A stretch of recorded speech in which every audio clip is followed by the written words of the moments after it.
एक आदमी के घर आया मेहमान, दोपहर को भोजन करा दिया, शाम को ना कराना चाहे, बड़ा लोभी आदमी। अपने बेटे से बोला कि हम जब मेहमान के पास बैठे हो तो शाम का भोजन पूछने आना क्या बने। बेटा पूछने आया, मेहमान बगल में। शाम को पिताजी भोजन क्या बने, दाल क्या बने, साग का क्या बने। वो आदमी बोला शाम को फिर भोजन, थोड़ी देर पहले तो मेहमान के साथ भोजन किया ही था। है? शाम को फिर भोजन कर, हम कोई राक्षस हैं?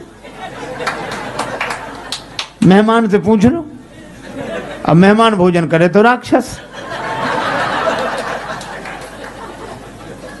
मेहमान ने भी कह दिया कि नहीं शाम को इच्छा नहीं है।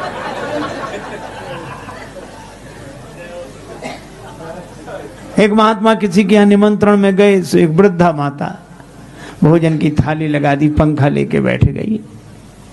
जल्दी जल्दी में पापड़ परोसना भूल गए, सामने रखे थे, और बुढ़िया उधर पीठ किए बैठी। अब महात्मा का मन उधर ही जाए। मनुष्य का स्वभाव है, 2 कौड़ी की न मिले चीज तो करोड़ों की लगती है, और करोड़ों की मिल जाए तो 2 कौड़ी की लगती है। अब पूरे पत्तल भर भोजन पर ध्यान न जाए, पापड़ पर ध्यान। रहा नहीं गया, मांगे तो शर्म लगे। बुढ़िया से बोले माता जी भगवान की बड़ी कृपा जो आज तुम्हारा दर्शन हो गया। क्यों? रास्ते में सांप मिला, बड़ा लंबा सांप। कितना लंबा? यहां से वो पापड़ की थाली रखी। बुढ़िया बोले अरे महाराज पापड़ परोसना तो भूल गए। महात्मा बोले हम तो बता रहे थे कि सांप कितना लंबा था। तो बोलो कई बार बहाने से भी बात कही जाती है कि नहीं?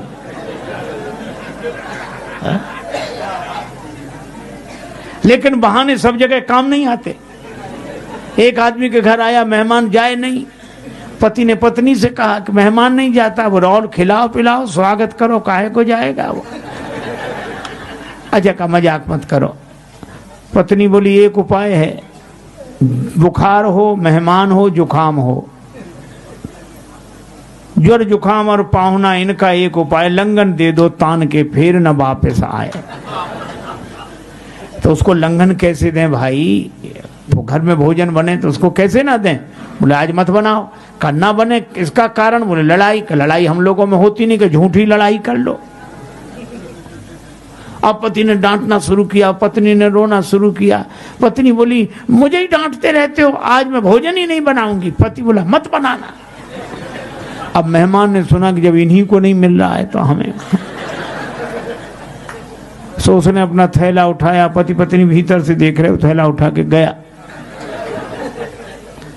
पति बोला पत्नी से कि काहे को रो रही हो, हम तो झूठा डांटा था, कोई सच्चा थोड़ा ही। तो पत्नी बेचारी चुप हो गई कि मैं भी तो झूठे ही रो रही थी, सच थोड़े ही रो रही थी। सइयों की बात तब तक मेहमान फिर हाजिर हुए, हम भी तो झूठे ही गए थे, कोई सच्चे थोड़े ही गए थे। तो कई बार बहाने से भी बात बनती नहीं।